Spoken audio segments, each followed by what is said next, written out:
ELIZA MCCABE had survived 18 harsh winters in the Montana wilderness with nothing but her rifle, her wits, and her 7-year-old son Tommy.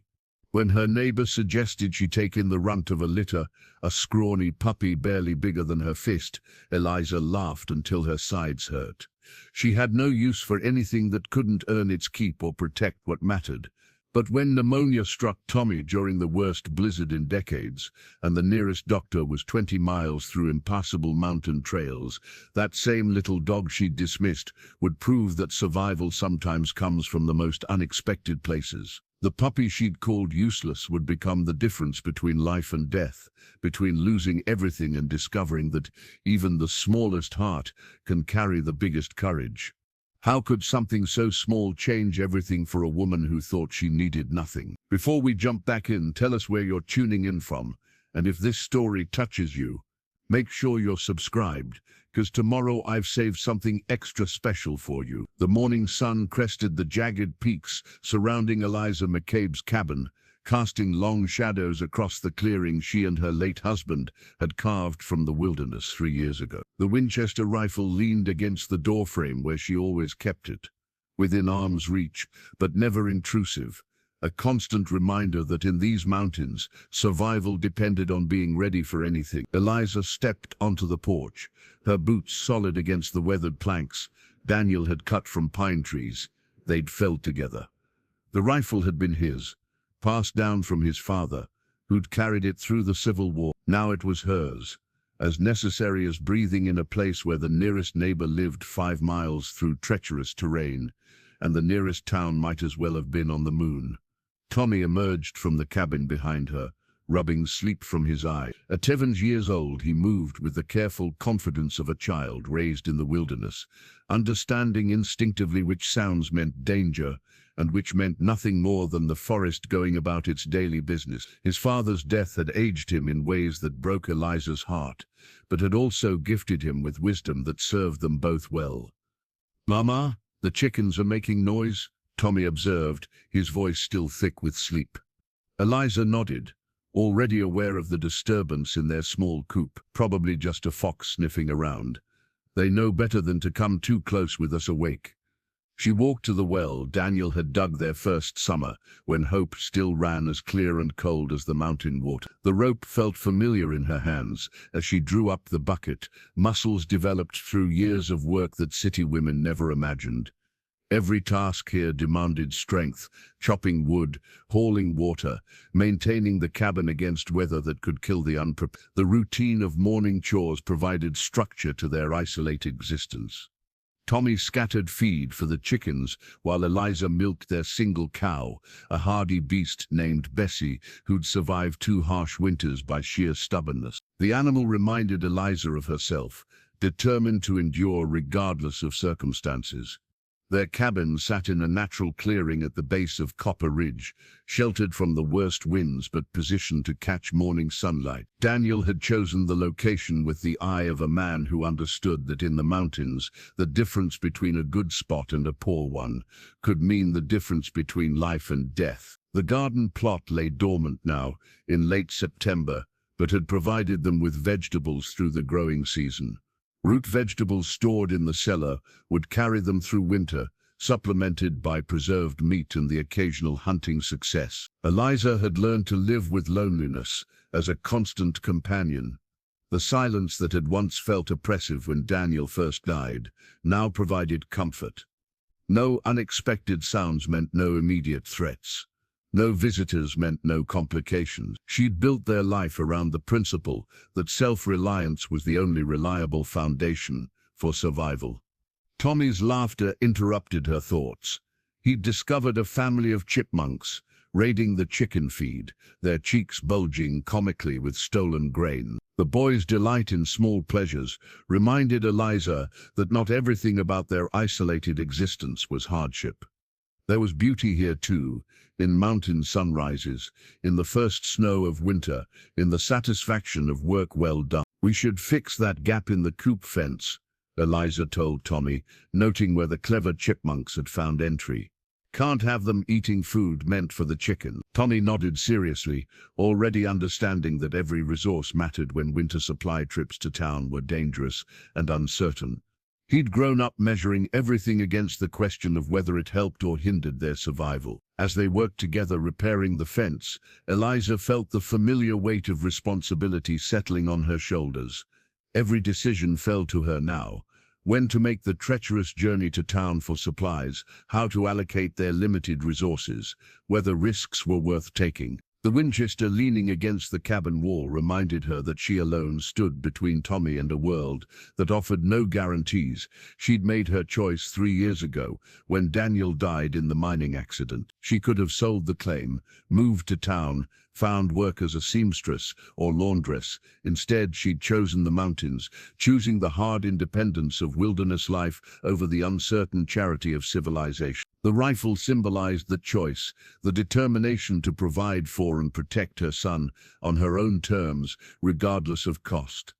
The sound of hoofbeats on the rocky trail below made Eliza reach instinctively for the Winchester. Visitors were rare enough to warrant caution, and unexpected visitors could mean trouble.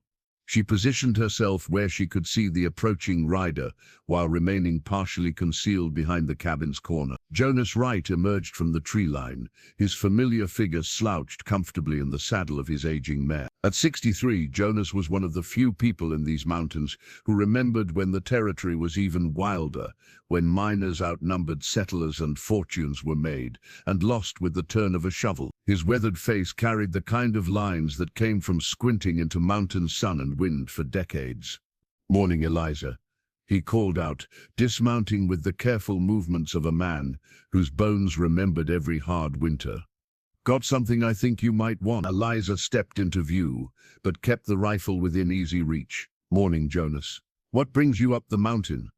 Jonas reached into his saddlebags and withdrew a bundle wrapped in what appeared to be a torn flour sack. The makeshift covering moved slightly, and Eliza heard a small whimpering sound that made Tommy appear beside her with the curiosity that drew children to anything small and helpless. "My dog had herself a litter 6 weeks ago," Jonas explained, unwrapping the bundle to reveal the smallest puppy Eliza had ever seen. The creature couldn't have weighed more than 3 pounds, with oversized ears and paws that suggested it might eventually grow into something respectable, though that day seemed far in the future. "This little fellow's the runt, sweet enough, but too small to compete with his brothers and sisters for milk. I've been feeding him with a cloth soaked in goat's milk, but he needs more attention than I can give." Tommy's eyes widened with immediate fascination. "He's so small, Mama. Look at his little paws." Eliza looked at the puppy and saw only another mouth to feed, another responsibility she couldn't afford. The creature appeared barely strong enough to lift its own head, let alone provide any useful service. "Jonas, I appreciate the thought, but we don't need a pet, especially not one that's small. Now, Eliza, before you decide, consider this. His mama's got the best nose for tracking in 3 counties. This little one's daddy was a cattle dog from the Johnson Ranch, smart as they come. Sometimes the runts turn out to have the biggest hearts." The puppy whimpered again, and Tommy knelt beside Jonas, extending one finger for the tiny animal to sniff. The puppy's tail, barely bigger than a matchstick, attempted a weak wag that made Tommy giggle with delight. "Can we keep him, Mama? Please? I'll take care of him. I promise. I'll share my food with him and keep him warm and teach him everything." Eliza felt the familiar weight of disappointing her son pressing against her practical nature. Tommy had so few sources of joy in their isolated existence, but practicality had kept them alive when sentiment might have gotten them killed. "Tommy, that puppy's too small to survive up here. Winter's coming, and we can't spare food for something that can't earn its keep." Jonas scratched the puppy behind its oversized ears. "Tell you what, Eliza, how about a trial period? Keep him for a week, see how he does. If he's more trouble than he's worth, I'll take him back and find him another home." The puppy chose that moment to struggle to its feet and take 2 wobbly steps toward Tommy, who looked up at his mother with an expression of such pure hope that Eliza felt her resolve wavering. She'd built their life on hard decisions and practical choices, But the sight of her son's face reminded her that survival meant more than just staying alive. 1 week, she heard herself saying, surprised by her own words. But if he can't keep up, if he gets sick, if he's more trouble than help, he goes back with you. Tommy's whoop of joy echoed off the surrounding peaks as he gathered the puppy gently in his arms. The small animal seemed to relax against the boy's warmth, finding security in human contact that spoke to something deeper than mere survival instinct. Jonas remounted his horse with a satisfied smile. "I'll check back next week, see how everyone's getting along." After Jonas disappeared down the trail, Eliza watched Tommy carry the puppy into the cabin, already talking to the small creature as if it understood every word. The torn flour sack lay abandoned on the ground, and Eliza picked it up, noting the careful stitching that had once held it together. Someone had mended it repeatedly, refusing to throw away something that might still prove useful. Perhaps that was what Jonas saw in the puppy, not its current weakness, but its potential for becoming something more. The first 3 days with the puppy confirmed every reservation Eliza had harbored about taking in the small creature. Tommy had named him Scout, convinced that the oversized ears suggested exceptional hearing abilities that would prove useful for detecting danger. So far, those ears had proven more adept at detecting the sound of food being prepared than anything resembling a threat. Scout's small bladder seemed incapable of holding anything for more than an hour, resulting in puddles throughout the cabin that required constant cleaning. His equally small stomach demanded frequent feeding, cutting into their carefully rationed supplies. The puppy had already chewed through one of Tommy's precious few socks and left teeth marks on the cabin's wooden furniture. Eliza stood over yet another puddle near the hearth, holding the nearly empty bottle of laudanum she kept for emergencies. The brown glass container represented her limited medical resources, a stark reminder of how far they lived from professional help. She'd used drops of the precious medicine to ease Tommy's teething pains as a toddler, and again when he'd suffered through a bout of fever 2 winters ago. Now Scout's constant whining at night had her considering whether a drop might help the puppy sleep through the night without disturbing the entire household. "He's just scared, Mama," Tommy explained, following her gaze to where Scout cowered behind the wood box. "He doesn't understand yet that we're his family." Eliza set the laudanum bottle on the high shelf, where she kept all dangerous items away from Tommy's curious hands. "Fear doesn't excuse making messes, Tommy. Everything has to tend its place here, even scared puppies." As if summoned by their conversation, Scout emerged from his hiding spot and promptly squatted near the door, adding another puddle to the day's collection. Tommy rushed to clean it up without being asked. His dedication to his new responsibility both touching and frustrating to Eliza. The afternoon brought an unexpected test of Scout's usefulness. Eliza was splitting kindling behind the cabin when a low growl from the small puppy made her look up sharply. Scout stood rigid near the chicken coop, his miniature body trembling with tension as he stared toward the tree line. Eliza reached for the axe handle, scanning the forest for movement. Mountain lions occasionally ventured this close to human habitation, especially during lean times when natural prey became scarce. A full-grown cat could kill their chickens, destroy their winter meat supply, and potentially threaten Tommy if it became desperate enough. The chickens had fallen silent, always a bad sign. Hens that stopped their constant chatter were hens that sensed predators nearby. Scout's growl intensified, though the sound from such a small throat was more amusing than intimidating. Movement caught Eliza's eye, a dark shape slipping between the pine trees 50 yards from the coop. Too large for a fox, too fluid for a bear. Her grip tightened on the axe handle as she moved slowly toward the cabin, where the Winchester waited. Scout's barking erupted suddenly, a high-pitched alarm that shattered the mountain silence. The sound was piercing enough to make Eliza wince, but it had an immediate effect. The shape in the trees froze, then began backing away from the clearing. Tommy appeared in the doorway, alerted by Scout's frantic noise. "What's wrong, Mama?" "Stay inside," Eliza commanded, reaching for the rifle. But by the time she had it in her hands, the threat had vanished back into the forest. Scout continued barking for several minutes, his small body vibrating with protective fury that seemed completely disproportionate to his size. The chickens gradually resumed their normal activity, clucking and scratching as if nothing had happened. But Eliza noticed they stayed closer to the coop than usual, instinctively understanding that danger had passed nearby. "Good boy, Scout," Tommy said, kneeling to pet the still trembling puppy. "You scared that mountain lion away." Eliza wanted to point out that the creature might have left anyway, that Scout's contribution was minimal at best. But the puppy's alert had given her precious seconds of warning, had announced the threat's presence before she might have walked blindly into danger. That evening, as Scout curled up on the torn flour sack that had become his designated bed, Eliza found herself reconsidering her assessment of the small animal. He consumed resources and created work, but he'd also demonstrated protective instincts that could prove valuable. His size might be a disadvantage in a direct confrontation, but size wasn't always what mattered most in the wilderness.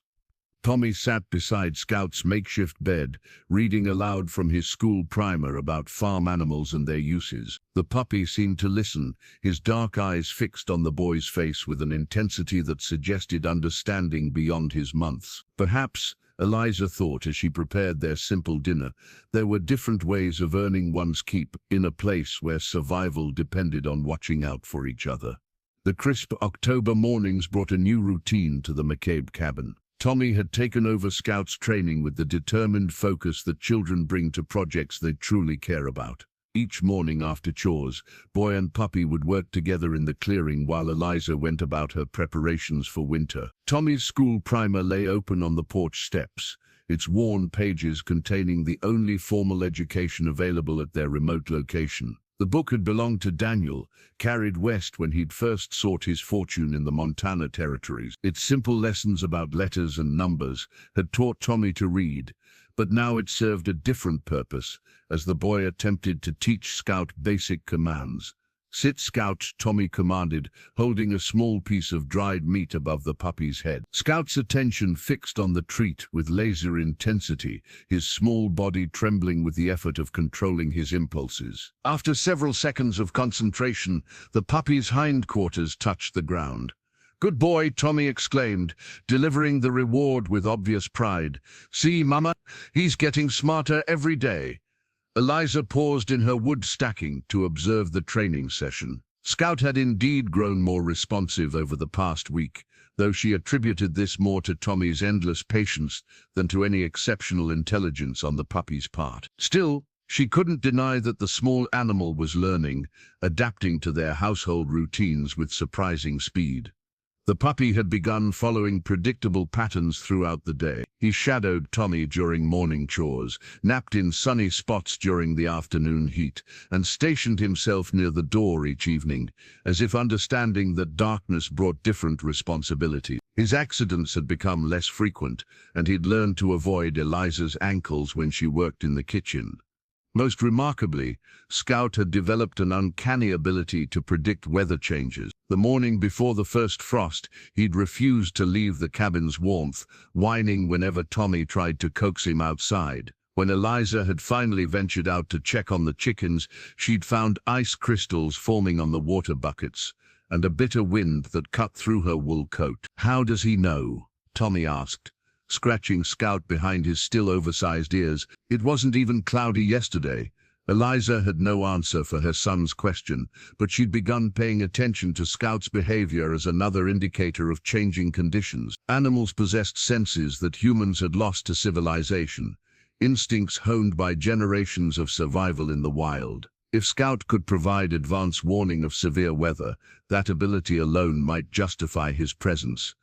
The puppy demonstrated other unexpected talents. As the days passed, his hearing proved exceptionally acute, alert to sounds that escaped human detection. He could distinguish between the footfalls of familiar visitors and strangers, between the rustle of wind in leaves and the movement of animals through underbrush. His small size allowed him to investigate spaces too cramped for humans, rooting out mice that had taken refuge in the root cellar. Tommy's attachment to Scout had deepened beyond simple affection into genuine partnership. The boy had taken complete responsibility for the puppy's care, never needing reminders about feeding or grooming. He'd fashioned toys from scraps of cloth and carved bones, keeping Scout entertained during the long hours when adult work demanded attention. Watching them together, Eliza felt her skepticism gradually giving way to something resembling acceptance. Scout had proven he could contribute to their survival, even if his contributions didn't match her original expectation. The puppy couldn't hunt large game or guard against human threats, but he provided companionship for Tommy and early warning systems that had already proven valuable. More importantly, Scout had brought laughter back to their isolated existence. Tommy's delight in training his puppy created moments of pure joy that had been rare since Daniel's death. The boy's confidence had grown alongside Scout's abilities, each small training success reinforcing Tommy's sense of competence and responsibility. One evening, as autumn darkness settled over the mountains, Eliza found herself actually looking forward to Scout's presence during their quiet hours by the fire. The puppy had claimed a spot on the braided rug near the hearth, close enough to benefit from the warmth, but positioned where he could monitor both the door and the sleeping area where Tommy rested. "He's watching over us," Tommy observed, following his mother's gaze to where Scout lay alert, despite the late hour. Eliza nodded slowly, recognizing the truth in her son's words. Scout had appointed himself guardian of their small family, a role he took seriously despite his diminutive size. The realization brought an unexpected warmth to Eliza's chest, a feeling she'd almost forgotten in the 3 years since Daniel's death.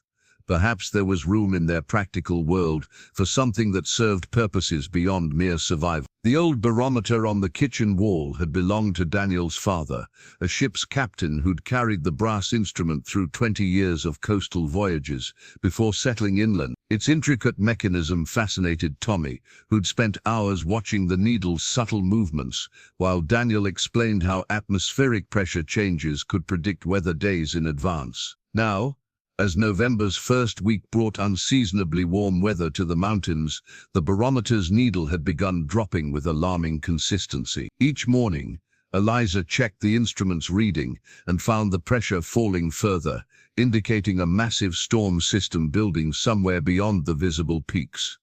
"It's going to be a big one," she murmured, tapping the glass face gently. The needle barely moved, fixed at a reading lower than she'd ever observed during their 3 years in the mountains. Tommy looked up from where he sat teaching Scout to shake hands, a trick that delighted the boy even though it served no practical purpose. "How big, Mum?" Eliza studied the barometer again, remembering Daniel's explanations about reading atmospheric signs. A rapid pressure drop meant violent weather ahead. The speed of this decline suggested something exceptional approaching, the kind of storm that old-timers talked about for decades afterward. "Big enough that we need to be ready for anything," she replied, already mentally cataloging their winter preparations. Scout had been restless all morning, pacing the cabin's interior with nervous energy that seemed to mirror the barometer's warnings. The puppy whined frequently, scratching at the door as if desperate to escape some approaching threat only he could sense. His usual afternoon nap had been replaced by constant vigilance, ears pricked toward sounds Eliza couldn't detect. "What's wrong with Scout?" Tommy asked, noticing his pet's unusual behavior. "Animals can feel pressure changes before we can," Eliza explained, watching Scout circle the cabin again. "He knows something's coming, even if he doesn't understand." The afternoon brought the first visible signs that the barometer's warnings were accurate. High clouds appeared on the western horizon, thin wisps that gradually thickened into gray masses. The wind shifted directions twice, first from the northwest, then swinging around to the southwest with increasing intensity. Eliza sent Tommy to secure anything outside that had become dangerous projectiles in heavy wind. The chicken coop needed additional bracing, the woodpile required protection from driving rain, and the well cover had to be weighted down to prevent contamination. Each preparation took precious time that might soon be unavailable. As evening approached, the temperature began dropping rapidly. What had been an unusually warm day transformed into bitter cold as the wind intensified. Scout's restlessness increased proportionally, his whining becoming almost constant as he paced between the door and Tommy's sleeping area. "Maybe we should bring him to bed with me," Tommy suggested, seeing his pet's distress. "He might feel safer." Eliza considered the request. Scout had always slept on his flour sack bed near the hearth, close enough for warmth, but maintaining proper boundaries. Allowing him onto Tommy's bed would cross a line she'd maintained since the puppy's arrival. But the small animal's obvious fear tugged at something maternal in her nature. "Just for tonight," she agreed. "Until the storm passes." Tommy's face lit up with gratitude as he gathered Scout into his arms. The puppy immediately relaxed against the boy's warmth, his trembling subsiding as human contact provided the security he'd been seeking. The barometer's needle continued its relentless descent through the night. Eliza checked it by lamplight several times, noting readings that seemed impossible for their mountain elevation. Whatever weather system was approaching, it carried atmospheric pressure changes that defied her limited understanding of meteorology. Wind began howling around the cabin's corners sometime after midnight, a sound that started as whispers and built to roars that rattled the windows in their frames. Scout pressed closer to Tommy with each gust, his small body vibrating with tension that no amount of comfort seemed able to ease. By dawn, the wind had reached truly frightening intensity.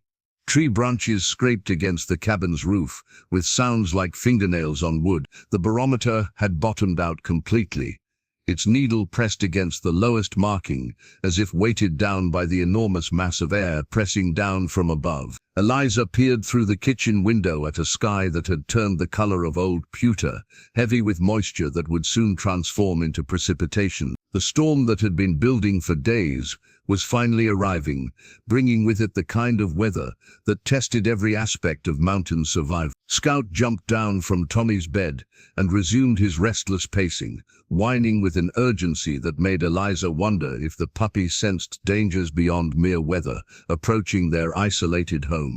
The blizzard struck with a fury that surpassed even Eliza's worst expectations. Snow fell not in gentle flakes, but in driving sheets that obscured the cabin windows completely, transforming their familiar world into an endless wall of white. Wind screamed around the building's corners with sounds like the voices of the damned, rattling every board and shingle with relentless intensity. Inside the cabin, Tommy's small cough had worsened overnight into something that made Eliza's stomach clench with recognition. She'd heard that particular sound before, during the diphtheria outbreak that had claimed 3 children in the valley settlement 2 winters ago. The tight, congested rasp that seemed to come from deep in his chest, accompanied by the flush of fever on his pale cheeks. The thermometer confirmed her fears. Tommy's temperature had climbed to 102 degrees, high enough to cause delirium in a child his age. She'd found the glass instrument in Daniel's medical kit, one of the few professional tools they possessed for monitoring illness. Now its mercury line marked a dangerous ascent that made her hands shake as she read the numbers. "I'm cold, Mama," Tommy whispered, though sweat beaded on his forehead. His breathing came in short, labored gasps that spoke of lungs fighting for every breath. The fever had transformed her normally active son into a listless shadow who could barely keep his eyes open. Eliza tucked additional blankets around Tommy's small form, knowing that warmth alone wouldn't be enough to fight whatever infection had taken hold. She needed medicines she didn't possess, knowledge she'd never acquired, help that was 20 miles away through impassable terrain. Scout had positioned himself beside Tommy's bed, his small body pressed against the boy's side, as if trying to share whatever comfort he could provide. The puppy's usual restlessness had given way to vigilant stillness, his dark eyes never leaving Tommy's face. When the boy's breathing became particularly labored, Scout would whine softly, a sound that carried more concern than any human voice. The storm showed no signs of weakening as the day progressed.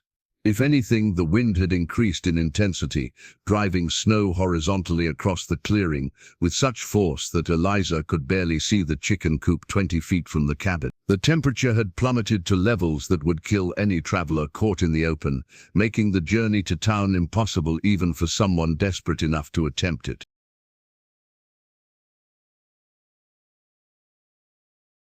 Tommy's condition deteriorated steadily through the afternoon. His fever climbed higher despite Eliza's efforts with cool cloths and the few fever-reducing herbs in her limited supply. His breathing became increasingly shallow, each inhalation seeming to require enormous effort. The flush on his cheeks deepened to an alarming red that spoke of his body's desperate struggle against infection. "Mama, it hurts," Tommy mumbled during one of his brief conscious moments. His voice had taken on a hoarse quality that made him sound years older, as if the illness was stealing his childhood along with his strength. Eliza felt helplessness wash over her like a physical weight. All her preparations for winter survival had focused on external threats: cold, hunger, predators. She'd never considered how to fight an enemy that attacked from within, that couldn't be shot or chopped or reasoned with. The thermometer in her hand marked territory beyond her expertise, temperatures that required intervention she couldn't provide. Scout's whining intensified as Tommy's breathing became more labored. The puppy seemed to understand that something was seriously wrong with his young master, his anxiety manifesting in constant movement around the bed.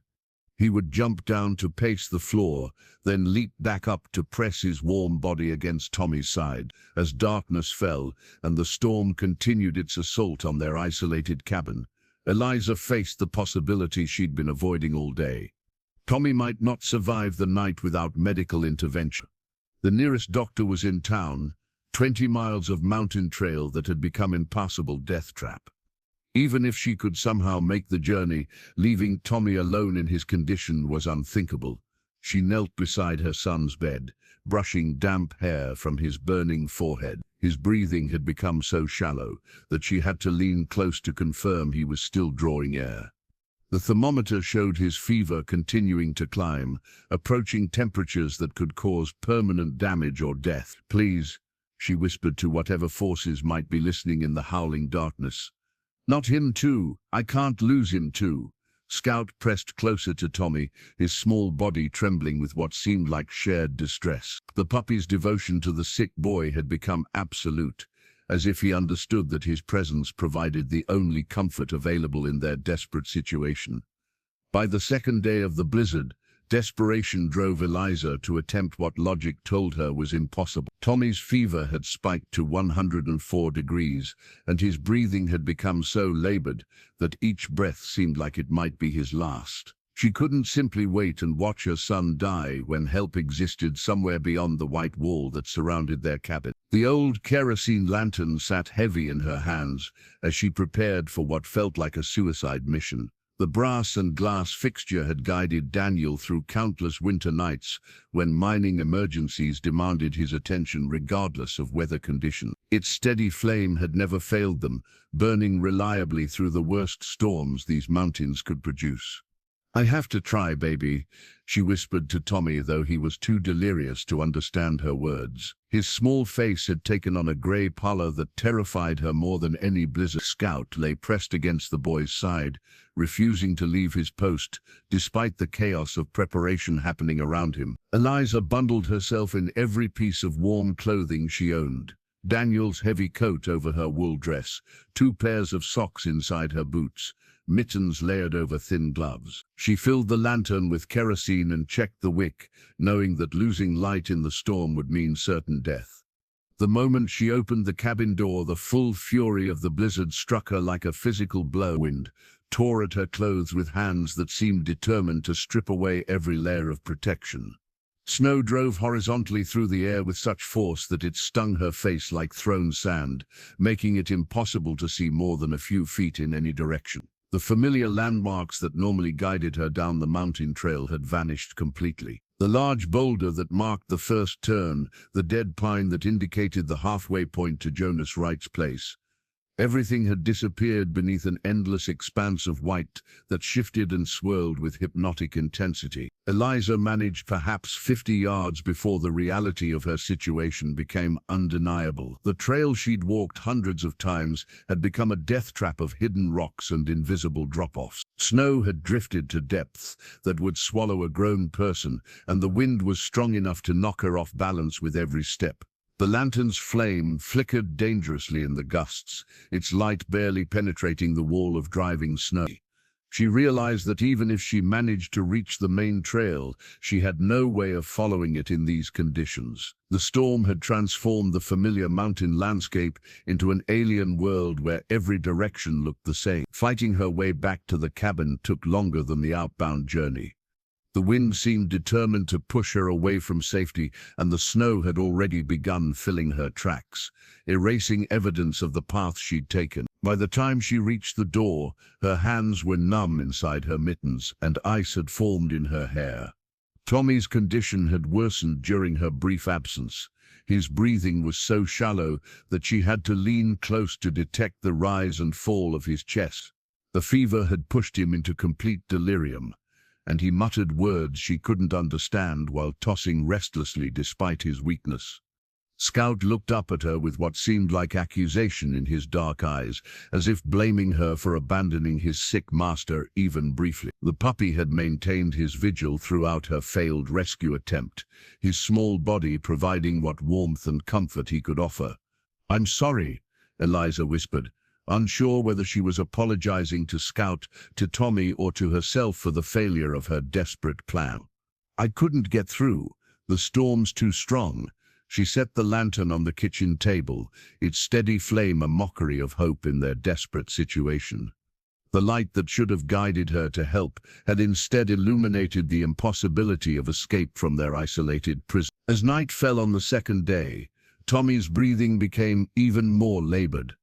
Eliza tried every folk remedy she knew: steam from hot water to clear his lungs, willow bark tea to reduce fever, cold cloths to bring down his temperature.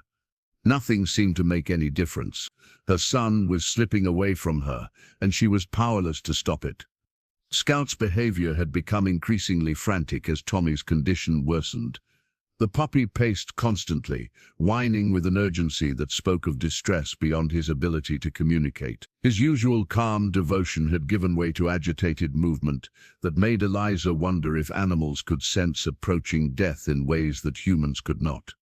The lantern continued burning steadily through the night, its light a beacon that served no purpose except to illuminate her helplessness. Outside, the storm raged on with undiminished fury, trapping them in a prison of ice and wind. The third morning brought a silence that was somehow more terrifying than the storm's fury had been. Tommy's breathing had become so shallow that Eliza could barely detect it, and his small body lay frighteningly still beneath the pile of blankets she'd heaped on his bed. The fever had burned through him like wildfire, leaving behind a pale, lifeless shell that barely resembled her vibrant son. Eliza knelt beside the bed, her hand trembling as she reached for the emergency whistle that hung on a cord around her neck. Daniel had given it to her during their first winter, explaining that the shrill blast could carry for miles in mountain air and might summon help if she ever found herself in desperate circumstances. She'd worn it faithfully for 3 years without ever having cause to use it. Now, as she lifted the small silver instrument to her lips, she wondered if anyone would hear its call through the aftermath of the blizzard. The whistle felt cold and foreign against her mouth, a last desperate measure when all other options had been exhausted. Tommy's eyes fluttered open briefly, unfocused and glassy with fever. "Mama?" he whispered, his voice so weak she had to lean close to hear it. "I'm here, baby. Mama's right here." She smoothed his damp hair back from his burning forehead, feeling the heat that radiated from his small body like a furnace. "Is Papa coming home?" Tommy asked, his delirium transporting him to a time when Daniel's return might have solved any crisis. The innocent question broke something inside Eliza that she'd been holding together through sheer will. Tears she'd refused to shed during 2 days of crisis finally escaped, streaming down her cheeks as she faced the truth she'd been avoiding. She was going to lose Tommy just as she'd lost Daniel. All her fierce independence, all her careful preparations, all her determination to protect what mattered most. None of it was enough.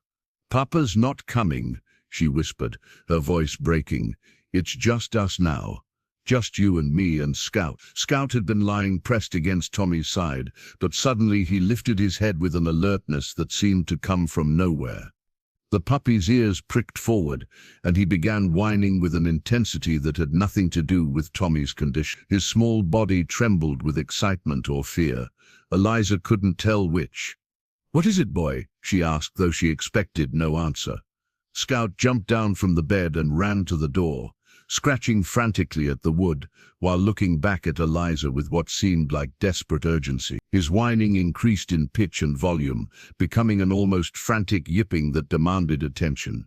Eliza wiped her tears and followed the puppy to the door, wondering if his behavior signaled some new danger approaching their cabin. Perhaps wolves had been drawn by the scent of illness, or a bear had awakened from its winter sleep. She peered through the window beside the door, but saw nothing except snow-covered silence. Scout's behavior became even more frantic. He ran in circles near the door, then rushed back to Tommy's bedside, then returned to the door with renewed urgency. His agitation was unlike anything Eliza had seen from the normally calm puppy, as if he was trying to communicate something vital that she was failing to understand. "I don't know what you want," Eliza said, exhaustion making her voice sharp with frustration. "There's nothing out there. Nothing but snow and cold," and Scout's barking interrupted her words, a sound that seemed to echo strangely in the cabin's confines. The puppy positioned himself directly in front of the door, his small body rigid with determination as he continued his urgent vocalizations. Something in his behavior reminded Eliza of the day he'd alerted them to the mountain lion's presence. The same focused intensity, the same desperate need to communicate danger or opportunity that his limited vocabulary couldn't express. But what could he possibly sense in the aftermath of the worst blizzard in memory? She lifted the whistle to her lips and blew a long, piercing blast that cut through the mountain silence like a knife. The sound seemed to hang in the thin air, echoing off the surrounding peaks before fading into nothing. Scout's reaction was immediate and startling. Instead of being frightened by the whistle's shriek, he seemed encouraged by it. His whining took on a different quality, almost as if he was trying to answer the whistle's call with his own voice. "You hear something, don't you?" Eliza whispered, studying the puppy's behavior with new attention. "Something I can't hear." Scout ran to the door again, scratching with renewed determination, while looking back at her with dark eyes that seemed to carry a message she was finally beginning to understand. Against every instinct that had kept her alive for 3 years in the wilderness, Eliza made the decision to trust a puppy's judgment over her own. Scout's frantic behavior had reached a fever pitch that convinced her he sensed something beyond human perception, something that might represent their only chance of saving Tommy. She pulled on her snowshoes, the wooden frames and leather webbing that Daniel had crafted during their first winter. The familiar weight of them on her feet brought back memories of easier times when snowshoeing had been recreation rather than desperate necessity. Now they represented the difference between sinking helplessly into drifted snow and maintaining enough mobility to follow wherever Scout's instincts might lead. "Show me what you hear, boy," she whispered to Scout as she opened the cabin door. The puppy bolted into the snow with energy that seemed impossible for something so small. His legs disappeared completely into the white powder with each step, but he plowed forward with determination that left a clear trail for Eliza to follow. She found herself moving through snow that reached her waist in some places, the snowshoes providing just enough flotation to keep her from becoming completely mired. Scout's path led not toward the main trail to town, but into the forest, toward terrain Eliza had never explored. The puppy seemed to know exactly where he was going, pausing occasionally to ensure she was following, but never wavering from his chosen direction. His behavior suggested he was tracking something specific, a scent or sound that had triggered his urgent response. The forest had been transformed by the blizzard into a cathedral of white silence. Snow clung to every branch and needle, creating a world so beautiful and alien that Eliza might have stopped to admire it under different circumstances. Now she could only focus on Scout's small dark form as he plowed through drifts that should have been impossible for him to navigate. After 20 minutes of difficult travel, Scout's behavior changed. His determined forward progress gave way to excited circling, and his whining took on a tone of discovery rather than urgency. He began digging frantically in the snow beside a large fallen log, his small paws working with desperate efficiency. ELIZA approached the spot and immediately understood what Scout had found. A section of the snow had been disturbed, not by wind, but by something moving beneath. As she began helping Scout dig, her mittened hands encountered fabric, then leather, then the unmistakable form of a human body buried in the drift. "Dear God," she breathed, working faster to uncover what Scout had discovered. The man was alive but barely conscious, his lips blue with cold and his breathing so shallow it was almost undetectable. Ice had formed in his beard and eyebrows, and his clothing was soaked through from the snow that had covered him. Without immediate warming, he would die within minutes. ELIZA recognized him as she cleared snow from his face. Doc Henley, the country physician who served the scattered settlements throughout the mountain territory. His medical bag lay beside him in the snow, the black leather satchel that had brought healing to dozens of families over the years. "Doc, can you hear me?" ELIZA shook his shoulder gently, trying to rouse him from the stupor that often preceded death from exposure. His eyes opened briefly, unfocused but showing signs of awareness. "Lost," he mumbled through frozen lips. "Storm caught me, horse threw me, been walking for hours." Scout continued digging around the doctor's body, his small form vibrating with excitement at having successfully completed his rescue mission. The puppy seemed to understand that he had found exactly what was needed, even if ELIZA was only beginning to comprehend the magnitude of his discovery. "We need to get you warm," ELIZA told Doc Henley, already planning the difficult task of getting him back to the cabin. "Can you walk if I help you?" The doctor's attempt to stand nearly ended in collapse, his legs too numb with cold to support his weight. ELIZA realized she would have to essentially carry him back through the deep snow, a journey that had been challenging enough when she was traveling alone. But as she helped Doc Henley to his feet, her eyes fell on his medical bag with dawning hope. Inside that leather satchel were the medicines and instruments that could save Tommy's life if she could get the doctor back to her cabin before the cold claimed him too. Scout had somehow led her to the one person in 50 miles who possessed the knowledge and tools to treat pneumonia. The puppy's inexplicable ability to sense the doctor's presence had provided a miracle that no amount of human planning could have achieved. The journey back to the cabin with Doc Henley proved even more treacherous than ELIZA had anticipated. The physician could barely support his own weight, forcing her to become his human crutch through snow that grabbed at their legs like quicksand. His medical bag, the black leather satchel that contained their hope for Tommy's survival, hung heavy across her shoulder as she struggled to keep both of them upright. Doc Henley's consciousness flickered in and out like a dying flame. One moment he would mumble coherent instructions about treating exposure, the next he would lapse into the dangerous stupor that preceded death from hypothermia. ELIZA found herself talking constantly, trying to keep him alert enough to continue moving. "Stay with me, Doc. My boy needs you. Tommy's burning up with fever, and I don't know how to help him." "Pneumonia," Doc Henley slurred, through lips that had regained some color, but were still dangerously pale. "Heard about cases, Valley Settlement, epidemic this winter." Scout bounded ahead of them, his small form disappearing and reappearing in the deep snow as he broke trail for their difficult progress. The puppy seemed to understand the urgency of their mission, pausing frequently to ensure they were following, but never allowing them to rest when forward movement was essential for survival. By the time they reached the cabin, both ELIZA and Doc Henley were exhausted beyond endurance. The doctor's hands shook uncontrollably as she helped him through the door, and his breathing came in ragged gasps that spoke of a body pushed beyond its limits. But his eyes had regained focus, and he immediately turned his attention toward Tommy's still form on the bed. "How long has he been like this?" Doc Henley asked, already moving toward his patient, despite his own weakened condition. 3 days. The fever started when the storm hit, got worse every hour. Scout jumped onto the bed and resumed his protective position beside Tommy, his small body pressing against the boy's side as if trying to share warmth and strength.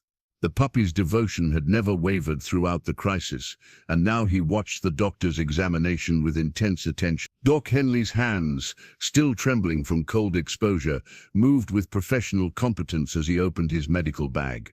Inside the worn leather satchel, ELIZA glimpsed instruments and bottles that represented medical knowledge far beyond her frontier experience. A stethoscope for listening to labored breathing, small glass vials containing medicines she couldn't identify, and a thermometer more precise than her simple household version.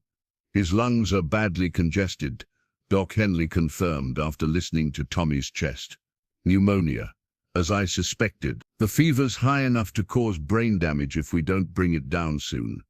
ELIZA watched the doctor work with movements that became steadier as his own body temperature normalized. He administered medicines from his bag, drops that went under Tommy's tongue, powders mixed with water, and a liquid that he painted on the boy's chest with a small brush. "What is that?" ELIZA asked, noting the strong medicinal smell that filled the cabin. "Camphor and eucalyptus to help clear the lungs. This," he held up a small bottle of clear liquid, "is quinine for the fever. And this, another vial containing white powder, is digitalis to strengthen his heart." Each medicine represented knowledge that ELIZA had never possessed, treatments that could mean the difference between Tommy's recovery and death. She watched the doctor work with growing hope, finally seeing her son receive the professional care that his condition demanded. Scout seemed to understand that help had arrived. The puppy's frantic agitation gave way to calm watchfulness, as if he knew his mission was complete. He remained close to Tommy but no longer showed the desperate anxiety that had characterized his behavior during the crisis. "Will he be all right?" ELIZA asked, hearing the desperation in her own voice. Doc Henley looked up from his patient, his expression cautious but no longer hopeless. "The next few hours will tell. His fever is dangerously high, but these medicines should help bring it down. The lung congestion will take longer to clear, but children often recover from pneumonia if they receive proper treatment." As if responding to the medicine already entering his system, Tommy's breathing seemed to become slightly less labored. The change was subtle, but both adults noticed it immediately. Scout's tail attempted a weak wag, the first sign of optimism the puppy had shown in days. "How did you know to look for me?" Doc Henley asked, as he continued monitoring Tommy's condition. ELIZA looked at Scout, still pressed protectively against her son's side. "I didn't. He did." Through the long night that followed Doc Henley's arrival, ELIZA maintained a careful record of Tommy's condition on a piece of paper torn from his school primer. She marked each hour with the boy's temperature, noting whether his breathing seemed easier or more labored, whether the medicines appeared to be working, or if his fever continued its dangerous climb. The fever chart became her lifeline to hope, each notation a small victory against the pneumonia that had nearly claimed her son. At midnight, Tommy's temperature had dropped to 103 degrees. By 2 in the morning, it had fallen another degree. The progression was slow but steady, each mark on the paper representing progress toward recovery. Doc Henley dozed fitfully in Daniel's old chair beside the fireplace, waking every hour to check on his patient and administer additional medicine. The physician's own recovery from near-fatal exposure had been remarkable, his body responding quickly to warmth and hot soup. But ELIZA could see the exhaustion in his movements, the way his hands trembled slightly when he thought no one was watching. Scout maintained his vigil beside Tommy throughout the night, the puppy's small body providing warmth and comfort to the sick boy. Occasionally Tommy would stir in his fevered sleep and reach instinctively for Scout's fur, his fingers tangling in the soft coat as if anchoring himself to consciousness. "His breathing's getting easier," ELIZA observed during the 4 o'clock check, noting how Tommy's chest rose and fell with less effort than it had shown for days. Doc Henley nodded, placing his stethoscope against the boy's chest and listening carefully. "The congestion is beginning to break up. The medicines are doing their work." At sunrise, Tommy opened his eyes with a clarity that had been absent for 3 days. His gaze focused on Scout first, then traveled to his mother's face with recognition that brought tears to ELIZA's eyes. "Mom," his voice was hoarse but lucid, no longer the delirium-tinged whisper that had frightened her so badly. "I'm here, baby. How do you feel?" Tommy considered the question seriously, taking inventory of his body with the thoroughness of someone who had been very sick, tired, and thirsty. Scout's warm. Doc Henley moved to the bedside and felt Tommy's forehead with professional satisfaction. The fever's broken, 101 degrees, still elevated, but no longer dangerous. Eliza looked at her fever chart, noting the dramatic improvement from the previous evening's readings. The careful documentation showed a clear pattern of recovery, each hour marking Tommy's journey back from the brink of death. "Will he be completely well?" she asked, afraid to hope too much too soon.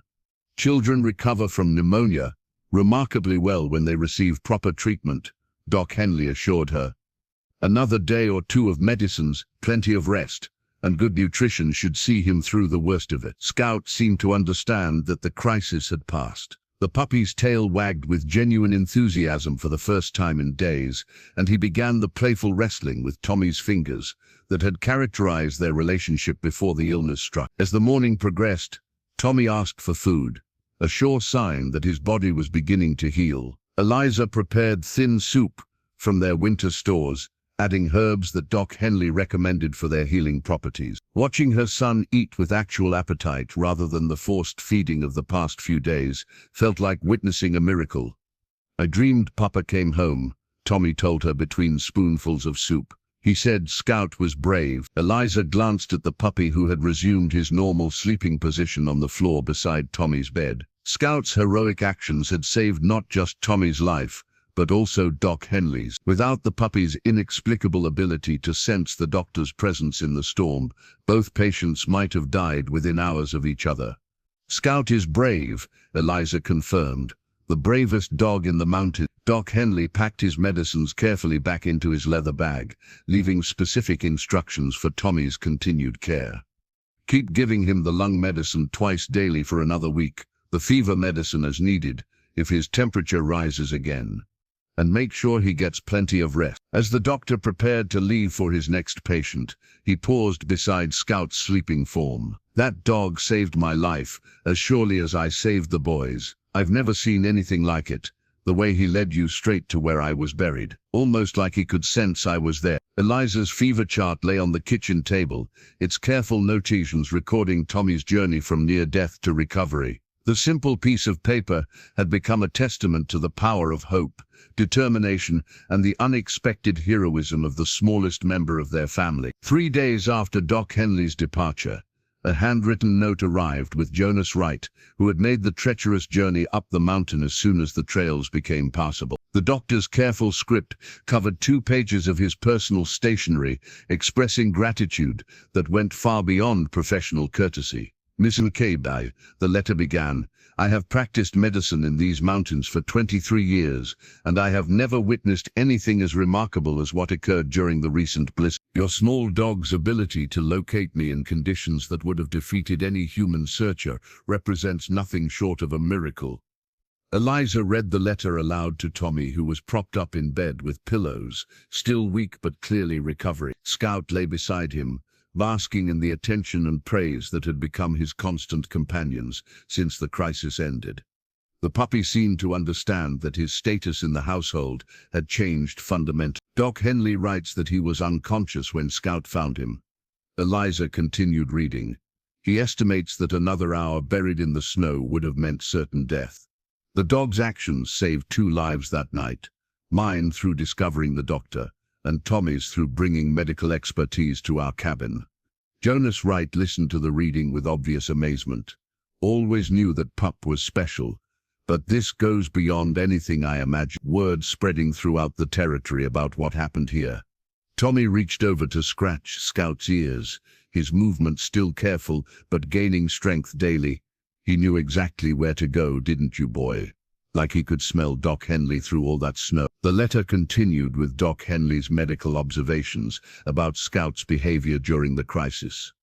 "The dog demonstrated protective instincts toward the patient that I have rarely seen in animals. He remained constantly at Tommy's side, providing warmth and comfort during the most critical hours. There seemed to be an almost supernatural connection between the boy and the dog." Eliza paused in her reading, remembering those desperate hours when Scout had refused to leave Tommy's bedside. The puppy's devotion had gone beyond normal animal behavior into something that felt like conscious guardianship. Doc says here that Tommy's recovery has been remarkable, she continued. Faster than most children who survive pneumonia. He attributes part of the success to Scout's presence, providing comfort and reducing the patient's anxiety during treatment. Over the following days, as Tommy's strength continued to return, Eliza found herself viewing Scout with completely different eyes. The small dog she had initially dismissed as useless had proven himself capable of heroism that surpassed human achievement. His ability to sense Doc Henley's presence through the blizzard remained unexplained, but its results were undeniable. Tommy insisted on helping with Scout's care as soon as he was able to leave his bed for short periods. The boy's attachment to the puppy had deepened into something approaching reverence, as if he understood that Scout had literally saved his life. "Mama, can we teach Scout to help other people too?" Tommy asked one afternoon as they watched the puppy play in the snow outside the cabin. "If he can find Doc Henley, maybe he can find other people who get lost." The suggestion planted a seed in Eliza's mind that began growing immediately. Scout had demonstrated abilities that could serve the entire mountain community, skills that might prevent future tragedies when storms trapped travelers or medical emergencies arose in isolated locations. "That's a very good idea, Tommy. We should talk to Jonas about it." When Jonas visited again the following week, they discussed the possibility of training Scout to assist with mountain rescues. The older man's eyes lit up with enthusiasm as he considered the potential application. "Been times over the years when we needed tracking help that wasn't available," Jonas mused. "Hunters who didn't come home, children who wandered off, folks who got turned around in bad weather.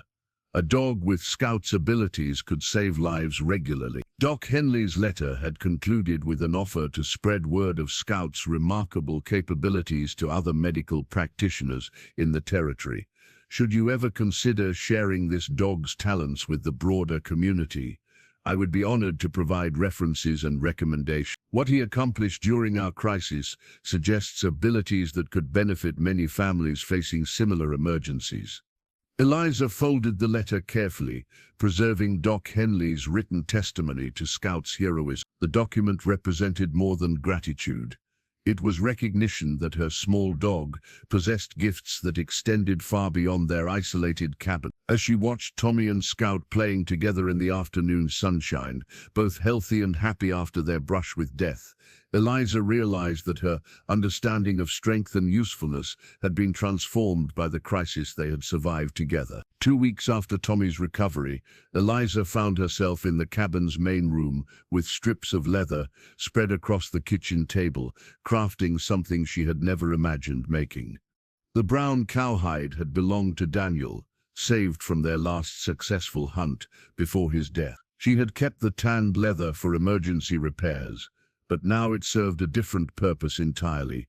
Using Daniel's leather working tools, Eliza carefully measured and cut strips that would form Scout's first collar. The work required precision. Too tight would restrict the puppy's breathing, too loose would slip over his head and be lost. She had observed Scout's neck size obsessively, wanting the collar to fit perfectly as a symbol of his permanent place in their family. Tommy watched from his chair beside the fire, still recovering his full strength, but eager to contribute to the project. "Can we put his name on it, Mama, so everyone knows he belongs to us? What did you have in mind?" Eliza asked, pausing in her cutting to consider his suggestion. "Scout McCabe, that's his full name now, isn't it?" The idea of giving Scout their family name had never occurred to Eliza, but she realized Tommy was right. The puppy had earned his place as a full member of their household through actions that went beyond ordinary pet behavior. He had saved both their lives, demonstrated loyalty that exceeded human examples, and proven himself worthy of recognition that matched his contributions. "Scout McCabe, it is," she agreed, already planning how to tool the letters into the leather. The collar-making process took most of the afternoon, with Eliza working carefully to ensure every stitch was strong enough to last through mountain weather and Scout's active lifestyle. She reinforced the areas where the metal buckle would attach, knowing that a broken collar could mean a lost dog in terrain where recovery might be impossible. As she worked, ELIZA reflected on how drastically her attitude towards Scout had changed. 6 weeks ago, she had laughed at Jonas Wright's suggestion that they take in the runt puppy. The idea that something so small could contribute to their survival had seemed ridiculous, a luxury they couldn't afford in their harsh mountain existence. Now, as she crafted a collar that proclaimed Scout's official membership in the McCabe family, ELIZA understood that her initial judgment had been not just wrong, but dangerously narrow. She had measured worth only in terms of physical strength and obvious utility, missing entirely the possibility that courage and loyalty might matter more than size. Tommy had never shared her skepticism about Scout's value. From the moment Jonas had unwrapped the small puppy, Tommy had seen potential where his mother had seen burden. The boy's instinctive acceptance of Scout as family had proven more accurate than all her adult calculations about practical necessity. "Remember when you said he was too small to earn his keep?" Tommy asked, as if reading her thoughts. ELIZA paused in her leather work, looking at Scout where he dozed near the fire. The puppy had grown somewhat during his weeks with them, but remained small by any standard. His ears still seemed too large for his head. His paws still suggested a size he might never achieve. Yet those same physical characteristics that had made him appear weak had contributed to his success as a rescuer. "I was wrong about a lot of things," ELIZA admitted. "I thought strength meant being big enough to fight off wolves or bears. I didn't understand that sometimes the most important strength is the courage to keep trying, when everything seems hopeless." She finished the final stitches and held up the completed collar for inspection. The brown leather had been oiled to resist moisture, the brass buckle positioned for easy adjustment as Scout continued growing, tooled into the leather in neat letters, with the words Scout McCabe, hero. Tommy clapped his hands with delight when he saw the inscription. "Everyone will know he's special now." ELIZA called Scout over and gently fitted the collar around his neck, adjusting the length until it sat comfortably. The puppy seemed to understand the significance of the moment, standing still while she worked, and then prancing with obvious pride once the collar was secured. "There," ELIZA said, stepping back to admire her handiwork. "Now it's official. You're Scout McCabe, member of this family, and everyone who sees you will know it." Scout's tail wagged with such enthusiasm that his entire body wiggled, expressing joy that needed no translation. The collar represented more than identification.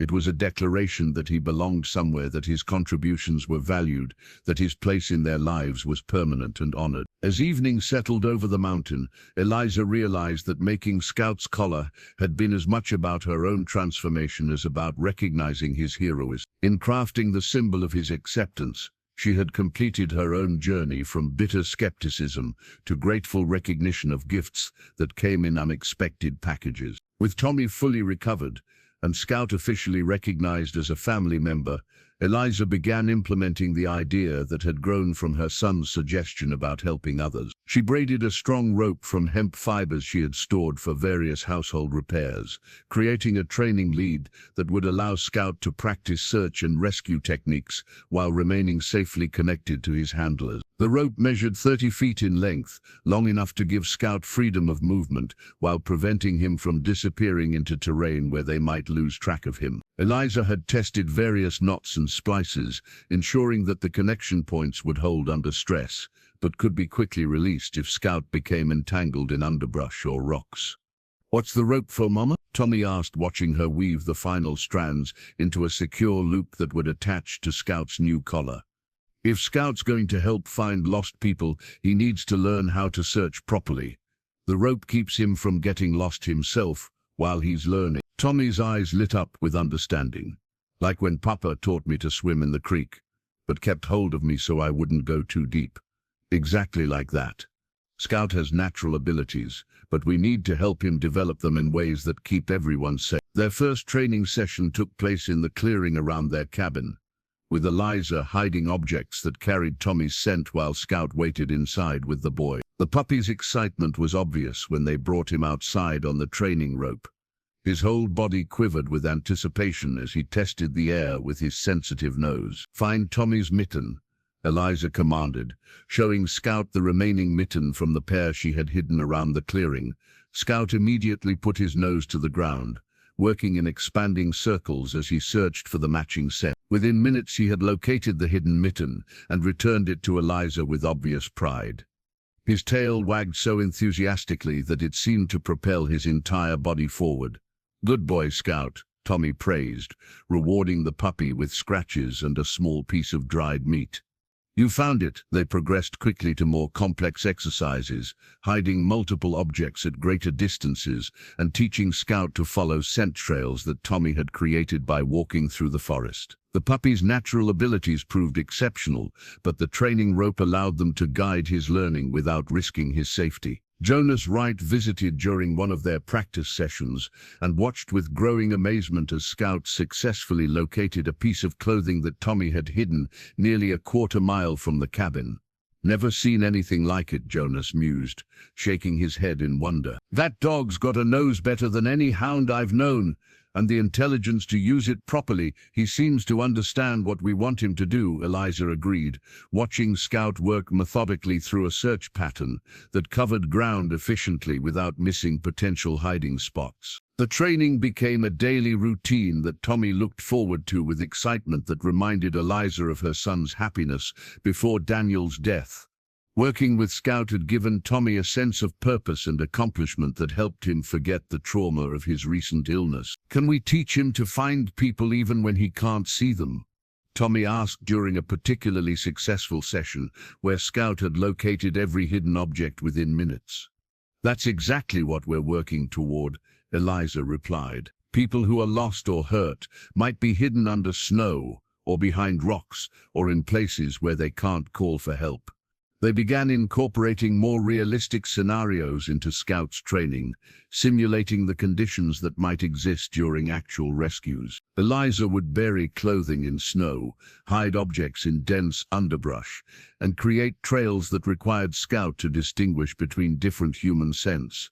The puppy's progress exceeded their most optimistic expectations. Within 2 weeks of consistent training, Scout could follow a day-old scent trail for over a mile, locate objects buried under 2 feet of snow, and distinguish between the scents of different people even when the trails crossed repeatedly. "He's ready for real work," Eliza told Jonas during his next visit. "The next time someone goes missing in these mountains, Scout might be able to help find them." Jonas nodded thoughtfully. "Been thinking about that myself. There's talk down in the valley about organizing formal search parties for winter emergencies. A dog with Scout's abilities would be invaluable." As Eliza coiled the training rope at the end of another successful session, she reflected on how their lives had been transformed by accepting help from the most unexpected source. Scout's heroism had saved Tommy's life, but his continued development as a rescue dog promised to extend that life-saving capability to their entire mountain community.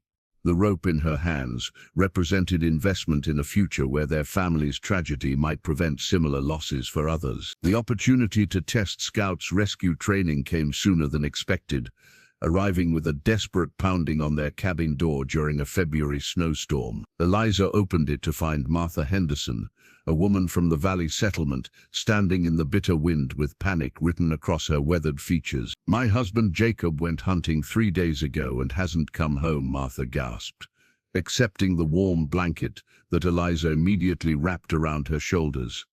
"The storm caught him somewhere on the North Ridge, and we can't find any trace of him." Eliza quickly prepared hot coffee while Martha explained the situation. Jacob had left their homestead confident he could bag an elk before the weather turned, but the storm had arrived earlier and with more intensity than anyone predicted. Search parties from the settlement had looked for 2 days without finding any sign of the missing hunter. "We heard about your dog," Martha continued, her eyes finding Scout where he sat alertly beside Tommy. "Jonas Wright says he can track people through snow better than any hound. We're willing to try anything." Scout seemed to sense the urgency in Martha's voice, his body language shifting to the focused attention that Eliza had learned to recognize during their training sessions. The puppy's ears pricked forward, and his dark eyes fixed on the distressed woman, as if understanding that her presence meant work for him. "He's never done a real search," Eliza warned, not wanting to raise false hopes. "All his training has been practice scenarios around our cabin, please," Martha begged. "Jacob's been out there 3 nights in this cold. If he's hurt and can't move, he won't last much longer." Tommy looked up from where he'd been listening to the adults' conversation. "Scout can find him, Mama. I know he can." The boy's confidence in his dog's abilities reminded Eliza of her own transformation from skeptic to believer. If Scout had surprised her with his heroism during their family crisis, perhaps he was ready to extend that courage to helping others. "We'll need something with Jacob's scent," Eliza decided. "Clothing he wore recently, something the dog can use to identify who we're looking for." Martha produced a worn flannel shirt from the bundle she carried. "This is Jacob's favorite. He wore it the morning he left." Scout's reaction to the shirt was immediate and intense. He buried his nose in the fabric, breathing deeply and committing Jacob's scent to memory with the thoroughness that had characterized all his training. When he lifted his head, his expression had changed to the focused determination that meant he was ready to work. The search party that assembled at first light included Eliza, Tommy, Scout, Martha, and 3 men from the Valley settlement. They carried supplies for an extended search: rope, blankets, medical supplies, and the guest blanket that Eliza had prepared specifically for situations where they might encounter travelers in need of immediate warming. The woolen blanket had been her grandmother's, brought west during the family's migration to Montana Territory. Eliza had kept it cleaned and ready in a cedar chest, available for emergencies when their cabin might serve as temporary shelter for people caught by mountain weather.